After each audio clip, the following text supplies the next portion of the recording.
speaking of Christmas, is we've always kind of portrayed you on this show as kind of the Grinch. Haven't we? Yeah. I mean, I totally have. unfair. Anyway, why is it unfair? You're the guy that always, you're Dr. No. You're the guy that, in fact, today you told me that you're like, now that I'm leaving, the marketing budget's being increased so that David can like blow my numbers out of the water. We Is call that those right? market signals. Yeah. I just figured now that we have a much prettier face to market, we should take this thing big. Yeah. Do you enjoy living up to the Grinch? Like you're the bad cop in the whole thing. Let's be honest. I'm the good cop and you're the bad cop. It's how you decided to position us with the team. No, I think it's how everybody sees it. I've never been the bad cop in any other team dynamic. I do enjoy it though. You're not wrong. Yeah. It's kind of nice when everyone's like, "Ooh, what's Daniel gonna say?" and I get to like just savor that moment. Yeah. And then I think I say yes a lot. Americans are capable of achieving extraordinary things when they have the freedom and opportunity to do so. This is American Potential. And here's your host, Jeff Crank. Welcome to another episode of American Potential. This episode will be our last for 2024. So we're wrapping it up by bringing the podcast team together to talk about the stories we've been able to share this year. This episode will also wrap up our 3-part Into the Year series. And if you've missed the other 2 episodes in the series, we talked with Jason Beardsley from Concerned Veterans for America. And we also talked with Kent Strang from Americans for Prosperity to discuss what their organizations have been able to do in 2024. So I'd now like to introduce the podcast team. First, let's start with Daniel Bisali, or Dan as some call him. He's the Managing Director of Marketing for Americans for Prosperity. Monica Haas, who's the producer of American Potential and pretty much makes the whole thing go. Behind the scenes is Matt West, our board operator, who does the production for each episode and makes us sound good. Well, reasonably good, in my case. John Quick leads the promotion, and he's also on the team, but he unfortunately couldn't make it this year. And I also would like to introduce someone new to the podcast, David Fromm. He's a regional vice president at AFP, and we've got some really big news. David will be the new host of American Potential in 2025. Now, you may be wondering why I won't be hosting any longer. Well, every 18 years or so, I lose my mind and I decide to run for Congress. And this time, I actually won. So I have the privilege of representing Colorado's 5th District, and I'll be heading to Capitol Hill to help pass a lot of the policy solutions we've talked about on this show. But the need to share the amazing stories of people making a difference in their communities continues. So I'm so excited that David Fromm has agreed to take the helm. David, thanks for doing this. Hey, thank you. It's a thrill. I mean, it's been just an inspiration to be a listener and listen to the great stories that we can bring forth. And I'm looking forward to learning from you and working with a fabulous team. Yeah, well, it's a great team, and you're going to do great things, and I really am excited about it. So let's start off by this. And I'll ask, too bad John wasn't here to answer this. So we miss John. John's in Nikiski, Alaska. Nikiski John, as we've always called him. Let's just out. What are you going to miss the most? Should I start with Monica on this? Probably should. What's the thing you're going to miss most about working with Jeff Crank? It's okay. You can be honest, by the way. Probably learning all the hunting stuff. All the hunting stuff? Yes. Yeah, I talk too much about that. I'm sorry. Yeah. All right. How about Dan? Show off a lot of trophies, don't you? I do. Yeah. I do. They're pretty cool, though. Well, thank you. They're coming. They'll be in my congressional office, by the way. Nice. Yeah, some of them will. Okay. So, the ones that fit. the ones that fit. Because you're a freshman, so it's going to be a pretty small office. A little tuna can, but yeah, we'll be fine. Yeah. For me, it's going to be all the voice memos and the voice messages. Oh, the voice messages. Mm-hmm. See, this is... You just don't like to just send a quick text. We talked about this in a podcast episode. Yes, we did. Right? Because you very rudely decided that if you call someone, you expect that we're going to call you back and you don't leave the actual voicemail message. That's the courteous thing. So we won't get into that debate all over again. But I will say, because I'm right. No, because you're maybe the only person who still leaves voice messages. So please. My inbox is going to be cleared. It's going to be nice. I'm going to enjoy that fact, but I'll miss it for nostalgic I'm sake. guessing you're going to get a few voicemails. Yeah. Okay. I only leave voice messages for Jeff. Oh, You do? okay. Is that right? I do sometimes because I know you appreciate Am it. I really that out of touch? Yeah. Am I out of that touch? I text you. You I text call, me? leave a message, Yeah. and text. Okay. Why do people call you Dan? They don't. Well, people around here were just calling you Dan. When I was growing up, the only people who ever called me Dan were my third grade soccer coach and my dad sometimes, but that's it. So You like the more uppity Daniel? Just kind of a little formal, more formal. biblical. That's what I was named after. So yeah. Okay. Sounds good. All right. So what do you, you already said the voicemails. Do you want me to come up with a second No, one? I don't. No, I'm that's good. it. I'm good. All right. Well, you didn't really work with me on the podcast so much, but you worked with me.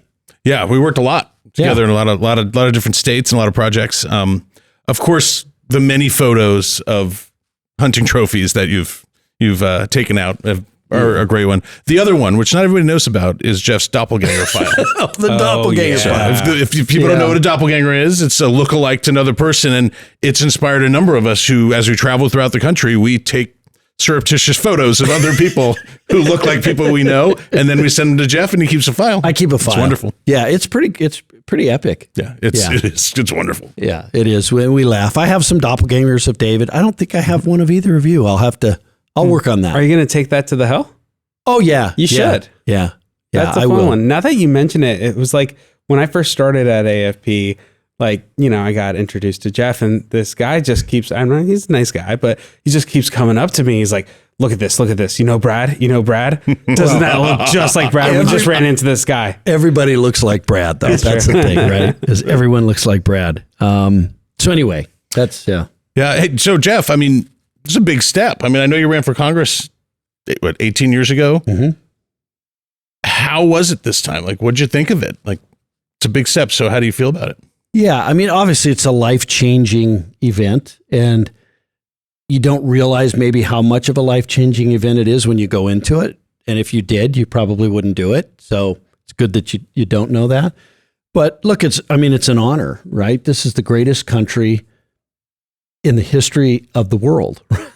And to be elected, essentially to the parliament or to the Congress, the House of Representatives, for that is a great honor. I said this to many folks, but just after all of the hundreds of millions of people who have been Americans, there's only been 11,000, just over 11,000 that have ever gotten to serve in the House of Representatives. And so what an honor that is. That's fewer people than have played in the NFL, fewer people than have played in the NHL or the NBA. So it's an honor to do it, and to have all of your neighbors sort of say, hey, we're going to send this guy to go represent us in front of the federal government. That's pretty cool. So for me, it was fun. It's a lot of work, but it's also, just such an honor to be able to do it.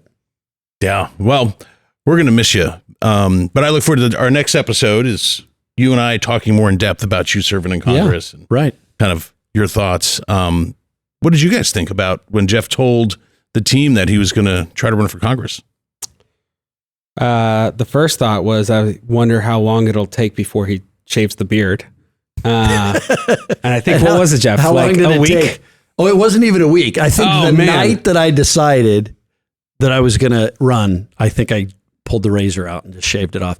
But was that a conversation? Like, did you miss the beard, or was it just automatic? Like, I'm running for Congress and there's no way I can do that with my beard. Yeah, I pretty much said, no, I'm going to shave it off. Yeah, it doesn't look, I enjoyed having a beard, and but it just didn't look congressional.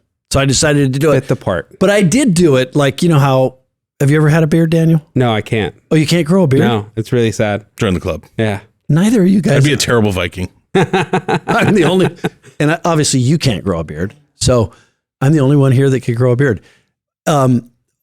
What's fun about shaving off a beard is that you get to do it in the stripes, right? So you leave the big long sideburns first and a goatee, and then you can shave off the goatee. You get down to just the mustache, and you take a picture of everyone. And I have those. You have pictures? Much like the hunting photos. If you'd like to see, I can go through. And Matt, can we at this part of the episode slice in the pictures in a couple of Congressman-elect Crank with his various beards? There you go. Maybe let's not, Matt. Do me a solid and let's not do that. Jeff as a 19th century member of Congress. That's right. Yeah, that's right. But to answer your question seriously, what a cool opportunity. And so like Jeff called me and he was like, what do you think? And where do you think the podcast is going? And what would you do with the podcast? And what do you think about running for Congress? And what's that? I don't know how serious, maybe you're just being kind and asking for my opinion about all of that. But man, if there's anyone you want to serve in Congress, it's someone like Jeff Crank, someone who actually cares about the people in his community, who knows the policies. Who's been working in this fight for basically his entire life. And so that's someone you actually want representing you in Congress, fighting for the founding principles of our country. So I'm really excited, and you're going to make a bunch of friends and hopefully make an impact there. So I thought you would do a great job. Just needed to win the race, and thankfully you did. And I'm excited for you. I got to take all the bad things I ever said about Dan back now. Anyway. Plus it was a way out of, Yeah. We got, you see the American potential? Oh, logo? I didn't we notice. Already replaced You Jeff already Crank's took out. the Jeff Crank off of there. Yeah. Excellent. Good work. That's great. Yeah. And you didn't have to have a difficult conversation with me about leaving as host. So it was good. It worked out well. That's right. Okay. So when I found out, I was thinking Jeff you do fabulous. So I was excited. We need good people in Congress. And, after working with you for a year, I knew what you believed and know the policies you support. And so knew you were going to do great. So I was excited. Well, and look, you made this whole thing, let's just be honest. You made this podcast successful over the last, since we started, 2 years ago almost now, but over the last year, it was a lot more work for you because I was running for Congress. Not only was my schedule a lot more challenging, but we had all of these sort of audition episodes. And so it was a lot of work for you, particularly over the last, 3 or 4 months. It's been really a heavy lift. So thank you for doing all that, Monica. Well, I love it. And I love the stories we get to tell. So it was definitely worth it. Yeah. Yep. What else, David? Do you have any other questions for us? Well, I actually want to talk about what was everybody's favorite episodes from this past year. We're looking back on this year, and there were so many good episodes. I know for me, a longtime AFP employee, I really appreciated some of our leaders, our state leaders, like Genevieve Collins from Texas, talking about, who happens to be in my region, so I'm a little biased here, but the great opportunity for reforming healthcare and making it more accessible to everyone, or passing education savings accounts and really expanding education freedom in Texas. So I think there's so many great episodes to choose from. I don't know, what do you guys think? Yeah. Well, for me, there were so many great ones. And I always love telling the stories of, in a way, it's fun having someone famous or a celebrity on, and I'll talk about that. But for me, telling the stories of average Americans who did something great. And we just recently did some of people who've helped out with hurricane relief efforts and stuff like that. That's really awesome.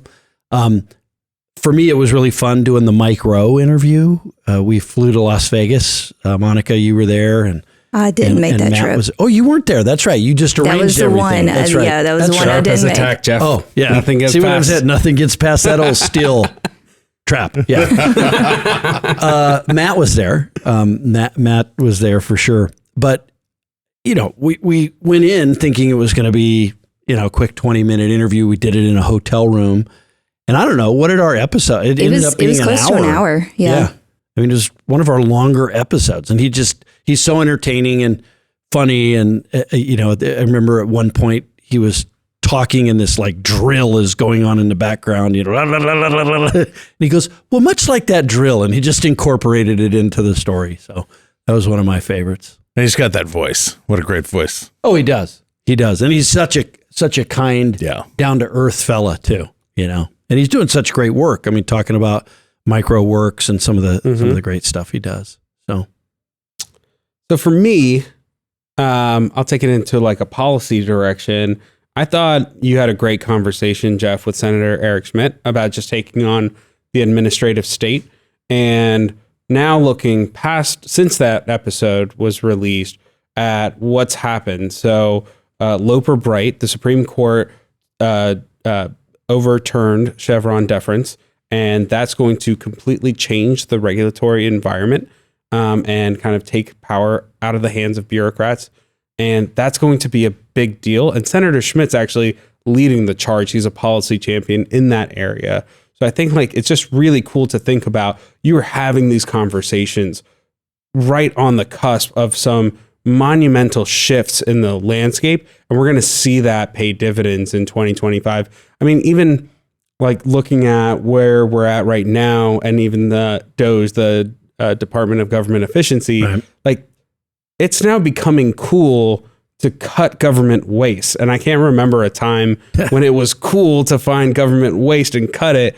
And so there's going to be so much opportunity. Hopefully y'all in Congress can take advantage of the sentiment right now and work with policy champions like Senator Schmidt to take on the administrative state. Yeah, totally agree. And how about, I think back of all the stories we've told about AFP or Libre or CVA. We've told a lot of those over the last year. Like, kind of, what's your favorite story from any of those? I have one for CVA, but I'll let you guys go first. Do you have one? Probably say we had Congresswoman Kat Kamick come on, kind of playing off Loper Bright and the administrative state. She's got a bill called the REINS Act. Yeah. And so, with that, whatever an administrative state tries to put a rule regulation in place, if it goes past a certain amount, it has to go to Congress. Love that. But then also like just our, the activist stories, like you were talking before, we had the 3 ladies on early in the year that started the school. They worked in a school and it wasn't working. Yeah. And so they opened their own school. And then we had Sarah on here recently who lives in California. It was her and 3 other people working full-time jobs and stopped a tax increase in her little city. One. So Folsom. So those are the stories that, that I like and definitely love telling. I love those kinds of stories where it's just like one person who's just like, nah, this is just not right. And they just decide they're going to make a difference in their city or their county or state or whatever. And then they figure out how to get connected with another person. And then pretty soon they've got this kind of organization that's out there fighting, whether it's a tax increase or whatever. One of the stories, and this was not this year, this was the first year of the podcast. I remember the gentleman, I can't remember his name right now, but he had the nephew that had ADHD. He had a nephew with ADHD, and he decided, and we talked about education efforts and school choice and, empowering parents. And he just decided, kids with ADHD do not learn in a school environment. So I'm going to take them to National Park and to the zoo and, let them learn out there. So he started this school for ADHD boys, and kids were all of a sudden thriving under that. And, he could have not done anything, but he decided to do that and made a difference in their lives. Yeah. Cool. Well, and that was the school in Utah. So, and the thing that I liked about that was the way that they offset the cost was the student had to come up with a business and then sell the product to be able to offset the cost. Yeah. So. Right. And then there was the young man that was bullied. What was his name? I can't remember his name, but he was so great. And we ended up, he loved hunting and all of that. And we ended up sending him a little money or something. And he ended up going to the store and buying like a bunch of beef jerky and shotgun shells. Yeah. It was so great. But he was in Utah as well. Yeah, he was. So he was. Yeah. Oh, I can't remember Jeff his loves name. the Mountain West. I do. Yeah. I do. What can I say? I gotta say, like, I totally agree with y'all that the stories of everyday Americans are the most inspiring because it helps people understand that it's actually possible. You can drive meaningful change, whether it's in your community or even nationwide on the right issue with the right partners. And that's what it's all about. That's what we try to do here at AFP all the time. And to see like these stories that you guys are going back and forth on, they're all about bottom up solutions. They're all about people deciding to apply principled entrepreneurship in solving the problems that they are best positioned to solve. And we need more of that in this country. So that's why American Potential is just such a fun project to work on. Yeah. CVA, I was thinking about the organizations themselves too, and kind of my favorite stories from that. I love the CVA stories about first the Mission Act, and then the transparency, where they were trying to find out some answers about what happened to veterans, and just kind of breaking down the barriers that exist, government imposed barriers by the VA system against our veterans. And I just think some of the great work that they've done, those were some awesome episodes too. So I actually kind of what I love is kind of the cumulative. So if you go scroll through all these episodes, you see all these individuals who are making a difference, big and small, in people's lives. And sometimes it's resulting in great policy change. Sometimes that'll affect, millions and millions of people. Others are, just helping their fellow person. But at the end of the day, they're all trying to make other people's lives and their own lives better. And I think that the fact that we can, highlight that is a real privilege.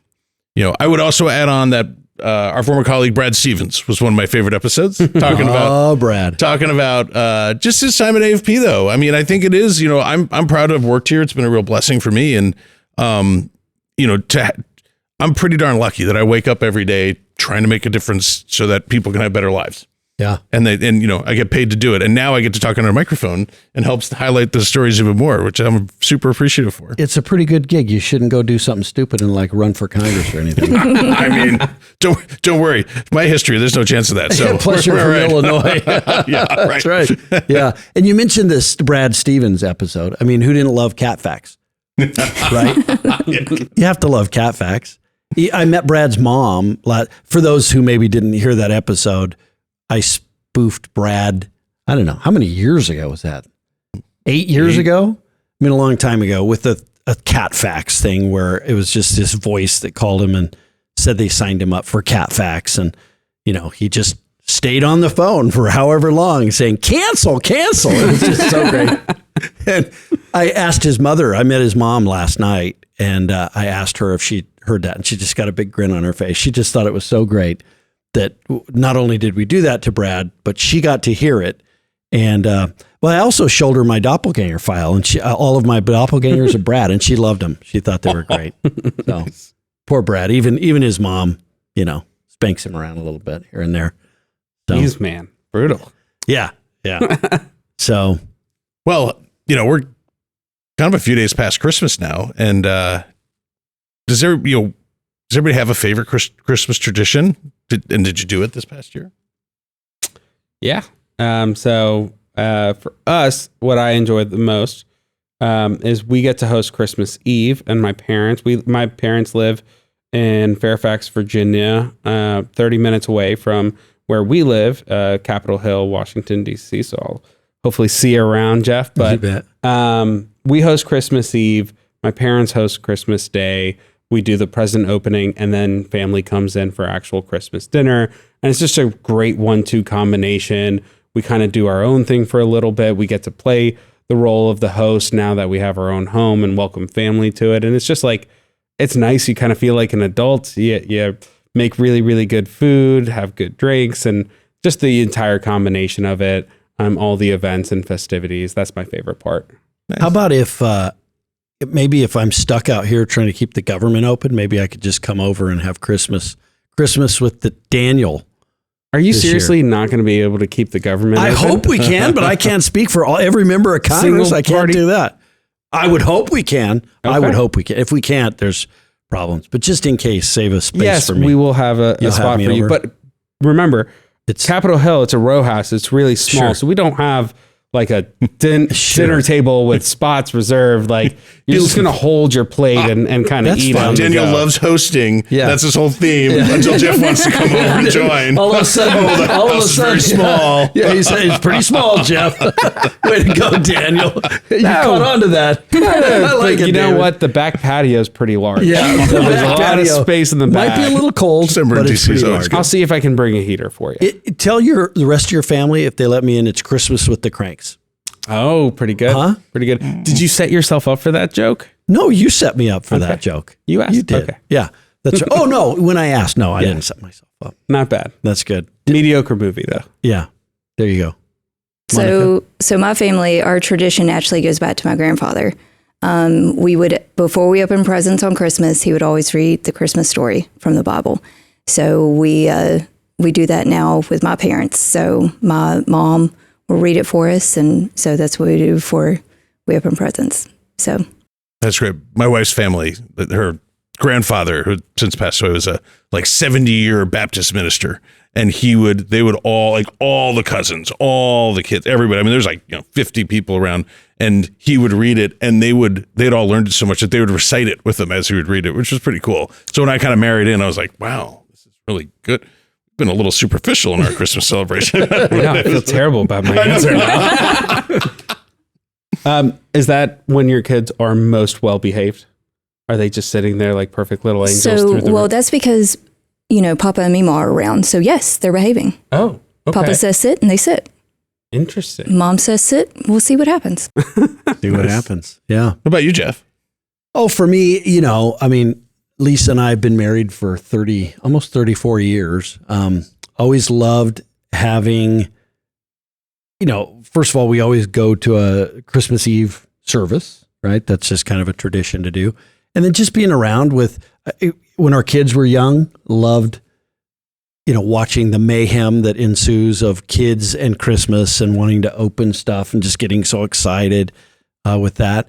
But just for me now, it's just kind of the downtime, a little bit of Christmas where you can maybe relax a little bit, step back and look at the blessings that you have in life. And so for me, it's just spending time with my wife and my kids. How about for you? So one of ours, I don't even remember exactly how it came to be, but so I have a lot of kids. I have 11 kids. And it's unbelievable that you have 11 kids. Yeah, you try buying gifts for them. But I would... you just take one from the older one and then just rewrap it and give it to the younger one. Well, we're not giving away any, state secrets here. But, or you go to the basement and pick up an unused toy for like the 2-year-old. And it's like, here you go, hon. This will be good. Yeah. Just make sure your kids don't watch the show. Yeah. No, so we would, have the Christmas tree decorated, and we had a pretty big living room, and we started sleeping in the living room, like on the couches, or then we'd bring in some little things to sleep on, maybe mattresses, air mattresses, and it took on a life of its own, and so everyone would sleep there. Now, the big problem with that is that it's really hard to put gifts under the tree when all the kids are asleep in the room, or like in the stockings and stuff like that. But they really liked it, and it was just, because you'd sleep with like the glow of the lights and stuff. Then as some of the older ones got older, they were just like, I'm not doing this. I'm upstairs. They just leave and go upstairs. But so you had 11 kids laying around? I never made it with all 11 there, but we'd have, 7.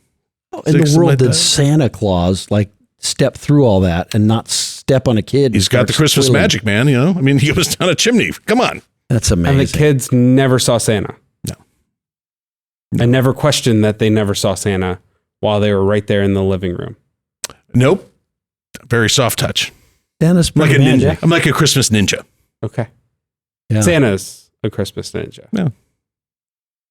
Yeah. Maybe so. There are kids that watch the show. Yes, Santa is like a Yuletide ninja. Yes. Well, good. Now, the other thing, though, that I wanted to say is speaking of Christmas, is we've always kind of portrayed you on this show as kind of the Grinch. Haven't we? Yeah. I mean, I totally have, unfair. anyway. Why is it unfair?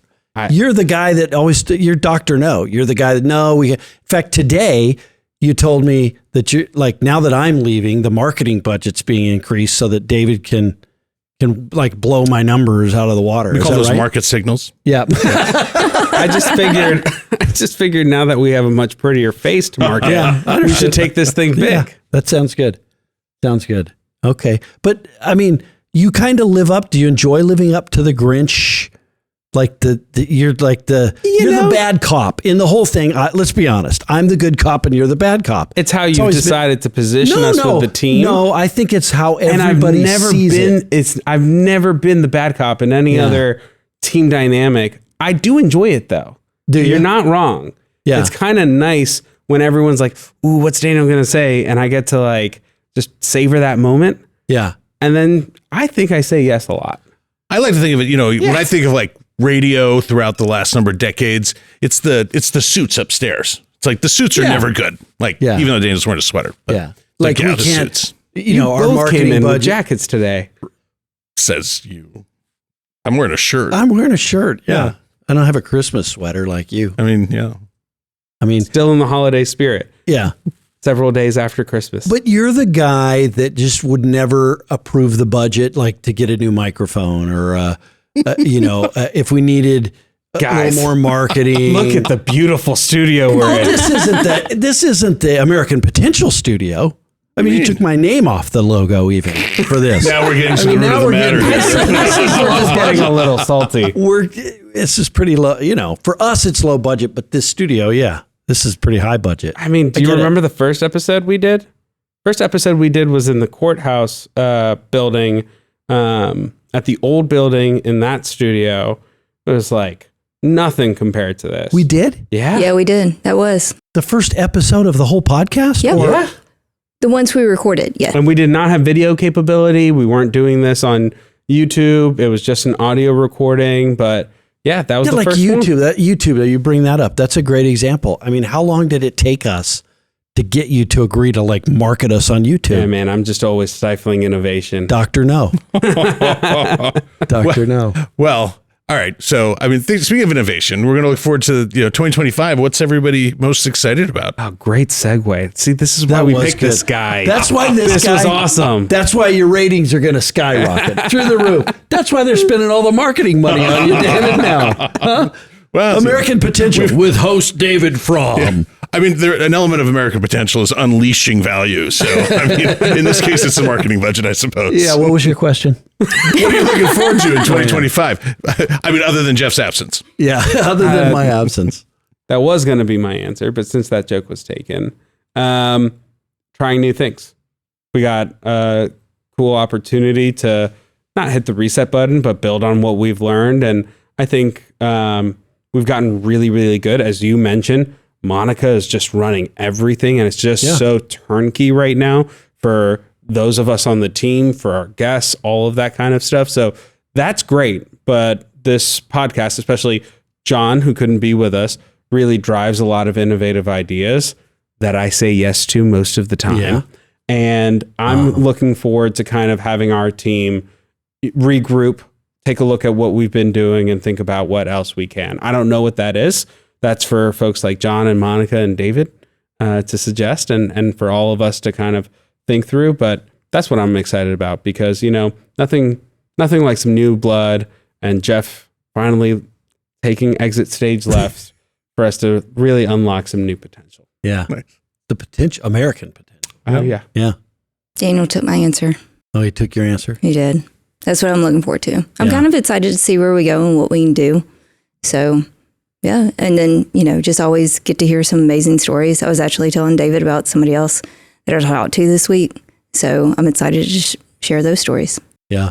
Yeah, I'm actually really excited, just in a selfish way, to like meet people and hear the stories of folks who are super inspiring. I mean, we pump out, multiple episodes each week, and like all of those people are people doing something really cool and inspiring. And frankly, I feel like it'll just be good for my soul, and and hopefully inspire me to do better and better things, and inspire others too. But so I kind of feel like it's a bit of an investment in me. So I'm really excited for that, and hopefully folks listening feel the same way. Yeah, for me, I mean, obviously for the podcast, I'm excited for you guys to take it to the next level, which you will do. I predicted earlier today in a meeting that we had where we kind of announced you internally as the podcast host. I predicted that you're going to be like double what you were in the next year to year and a half. I mean, I just think it's going to take off. The stories are awesome. David's going to do a great job. I mean, having Monica and John and you, Daniel, kind of driving how we promote the podcast and stuff over the next couple of years, it's going to be amazing. Going to be great things that you can do. But I will say that's not what I'm most excited about. To what obviously I'm changing roles, right? I'm changing jobs. I get to be part of the team, and so do you, and so does every other American in sort of saving our country from fiscal calamity, right? And that's what I've been in this fight for all of these years. And so for me, kind of moving into this new role, I look forward to working with Americans for Prosperity in what we do. But you talk about American potential, and I think of where we sit today, and we have a policy majority, I think, to cut government. We talk about having policy majority to cut the size and scope of government, to cut back on those barriers that are out there, those government imposed barriers. This is our chance. It's our moment to do it. And we're going to do it together. I'm going to do it as a member of Congress. You guys are going to do it here with the podcast and driving those stories and being sort of the mouthpiece for getting that out. So well said. That's what I'm most excited about. All right. Shall we wrap it up? We have to, man. It's an exciting time. It's been a fun year. And I've been on board for a very little amount of time, and I couldn't be more excited for the work that's been done by this crew, and being able to join it. It's going to be fabulous. Yeah. So you're going to be a wonderful congressman. Well, and look, I mean, David's like the nicest person at AFP, right? So he was like the logical, like, when we started talking about who should do the podcast, did anybody go, oh, it should be David Fromm? I don't think anybody jumped out and said, oh, it should be David. But when you look back on it, like, he's such a logical choice, right? I mean, you're a likable guy. You got 11 kids, so you got a built-in audience already. I mean, think of the downloads with just your kids. Actually, I was laughing, David. I will say real quick. Oh. You told me the other day we do the shorts, that John does, and he puts them out there. And you told me how, like, your daughter, or was it your daughter? Yeah. Looked at it, and you sent it to her and said, oh yeah, here's a short from the podcast. And she says, Dad, do you realize there's like 200,000 views on this thing, right? She was impressed. Yeah. Huh? Yeah. I mean, it's not every decade I impress my kids. So I'm pretty excited about it. Yeah, now when they go, Dad, what do you do for, I'll be like, I'm on a podcast now. They're like, oh, okay. I understand that. Yeah. So yeah. No, I never thought I'd be doing this. Honestly, I come from a long line of mumblers. So I kind of thought I wasn't quite cut out for podcast work. So we shall see. That's great. Well, awesome. All right. Well, we'll wrap it up. David, thanks for taking the helm. And taking it from here. You're going to do a great job. Daniel, despite all I say about you, calling you the Grinch and all of that, you've been just an amazing partner in this. Like, the first time we proposed it to Emily, and Emily said, sounds great, but I'm going to ask you to go talk to Daniel.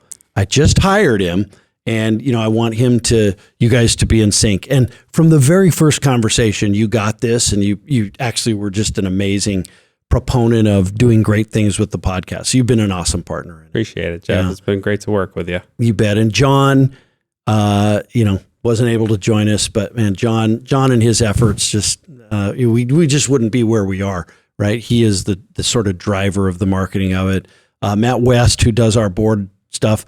I'm going to miss going in every Monday and recording 3 episodes with Matt. He probably won't miss me as much as I miss him, but that'll be great. And then Monica, I mean, when you took this, like, you had a background in communications before and produced like TV stuff. And so it was logical for you to do it, but we were untested. We just didn't know. And you really I just remember our first couple of meetings, and we laid it out, and you were saying, oh, here's how we logically have to do it. And you've just done a great job. And every time I turn around, it's like these little calendar invites for this episode we have to record, and you just keep that process chugging along. So you've done awesome too. So I'll miss all you guys. That's for sure. You can come visit me up on Capitol Hill once in a while, huh? It'll be a few blocks away. Blocks away. Yeah. You live very close to there. Yeah. Yeah. Okay. I'll hang out at your house, but there might not be enough room. I get it. Anyway, well, listen, thanks for joining us for another episode of American Potential. It's just been, for me, it's been an honor being the host of this podcast and helping see it grow. David's going to be incredible where he takes it from here. This is an amazing team to work with. And, it's really a testament that if you put the right people in the right place, that they will succeed and they will build something that's just beyond really your belief and your imagination. And that's what's happened with the podcast. So I hope you have a wonderful new year, have a great holiday season, a wonderful new year. And I hope that as you come back next year, Dave, you join David and you continue to join him on his journey to uncover so many of these stories of people who are breaking barriers, government-imposed barriers, are doing great things out there in their community. So I hope that you will do that. And as I always say, liberty and freedom, they're easily taken for granted. Go out there, don't take it for granted. Go out there and fight for liberty and for freedom. God bless you, and thanks for listening to American Potential. Thank you for listening to American Potential. You may listen to more stories from Americans working every day to expand freedom and opportunity in their communities by visiting AmericanPotential.com.